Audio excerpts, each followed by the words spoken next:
In the beginning, God created himself. How, we don't know. Then he created the world, and then he created man in his image. Therefore, God is the beginning. Hence, he's the root. That's why they call him the root of David or the root of Jesse. And we all know in Psalm 89, David is referred to as the firstborn. Just like in the book of Sirach, Jacob is referred to as the firstborn and also the root on to David. In other words, God is Alpha and Omega. He was here from the beginning and he's ever living. Hence, that statue that's supposedly living in the sky was never real. Not only that, they're claiming that he's been dead for over 2,000 years, but he was crowned king in a place that no one knows.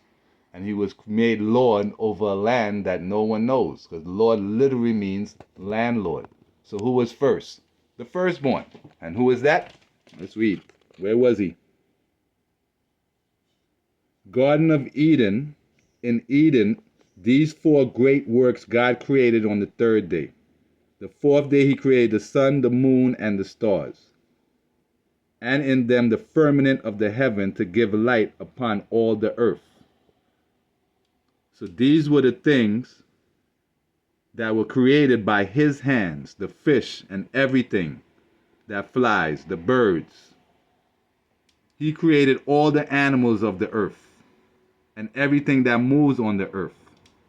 And these four kinds he created on the sixth day. Altogether 22 and 20 kinds. And he finished all his work on the sixth day. Sabbath day, that we should work 6 days, but keep Sabbath on the seventh day. And all the angels of the presence and all the angels of sanctifications, these two great classes, he have bidden us to keep the Sabbath with him. So he said, I will be their God, and I have chosen the seed of Jacob from amongst all that I have seen, and have written him down as my firstborn, and have sanctified him unto myself forever and ever. So who is Jacob? Jacob is Israel. So now Israel loved Joseph more than all his children. Therefore God Israel favorite son is Joseph.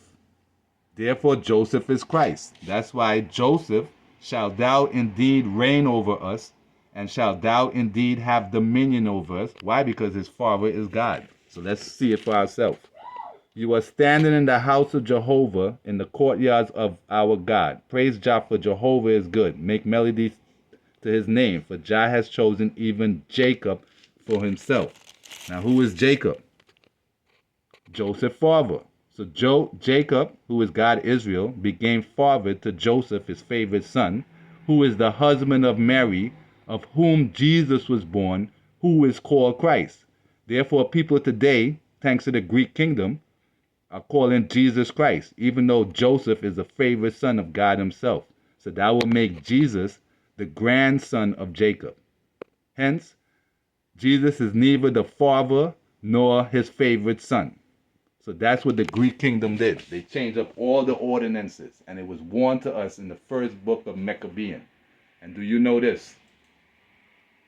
Did you know that black people built the Great Wall of China? Before we get started, I will have to show you that there are black people in ancient China. This is my first source, W.E.B. Du Bois on the Asia. And I quote, in the earliest Chinese history, several texts in classical books spoke on these diminutive blacks. Thus, the Chu Li, composed under the dynasty of Chu, 1122 to 249 BC, gives a description of the inhabitants with black and oily skin. The prince Lunan, who died in 122 BC, speaks of a kingdom of diminutive blacks in southwest of China. This is my next source, the heritage of world civilizations. And I quote, the Sakas had been displaced earlier inside Vienna by another set of people known to the Chinese sources as the Ayuche. They may have been driven from western China by the building of the Great Wall of China and or drought in the steppe. These people were under the leadership of the Cushan tribe. Next drove the Saka out of Bactria. Now this group... Hence, Ethiopians were everywhere. The original Greeks were black. And they're the ones who are mentioned in the first book of Maccabean as changing up God ordinances. They are the Gentiles. They are the heathens. Don't forget, Portugal was the first country to enslave Africans. And during that time, the Portuguese kings and rulers were black, just like King James. King James started the transatlantic slave trade when slaves from Africa were taken to Jamestown, Virginia. He was black. Why? Because they come from a black nobility. The Greeks we read about in textbooks were actually the Minoans, Etruscans, and Macedonians, groups that were ethnically indistinguishable from the Moors of America. So-called black Americans built Greece and Rome before being bleached out. The original Greeks were melanated Peloponnesians and Macedonians, vassals of the Moorish Carthaginian Empire. Systematic Renaissance iconoclasm whitewashed this Asiatic antiquity, burying the true masters in Vatican. For the first 100 years, the story of ancient Greece was, in truth, a story of Africa.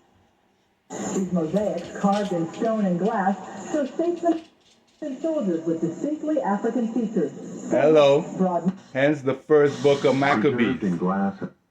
In the first book of Maccabees, it'll tell you straight up. So notice Maccabees.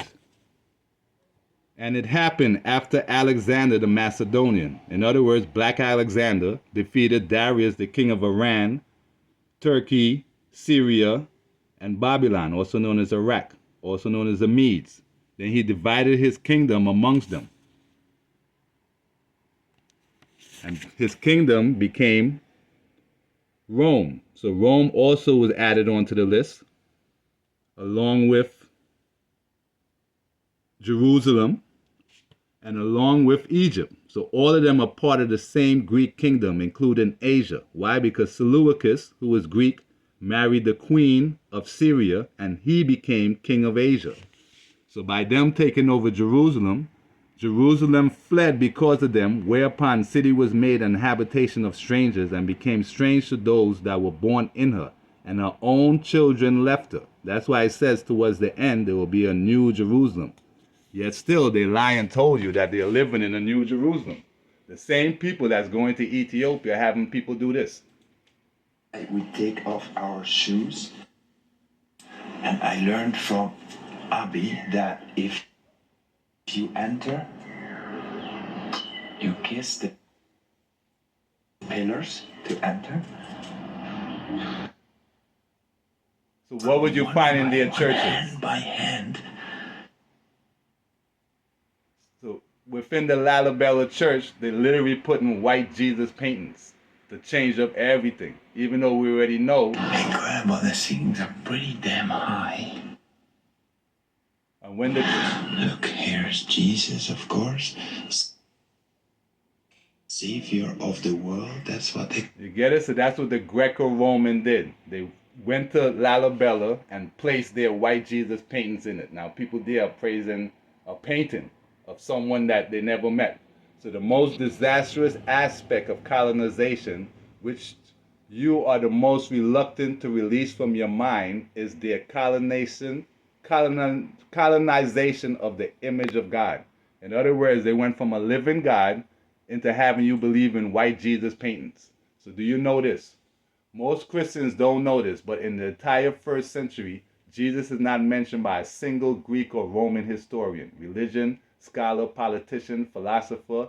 His name never occurs in a single inscription, and it is never found in a single piece of private correspondence. Why? Because that story of a first century Jesus was made up during the Renaissance period in Europe. They are the ones who changed the entire story. Hence that Tewahedo church promotes that false image.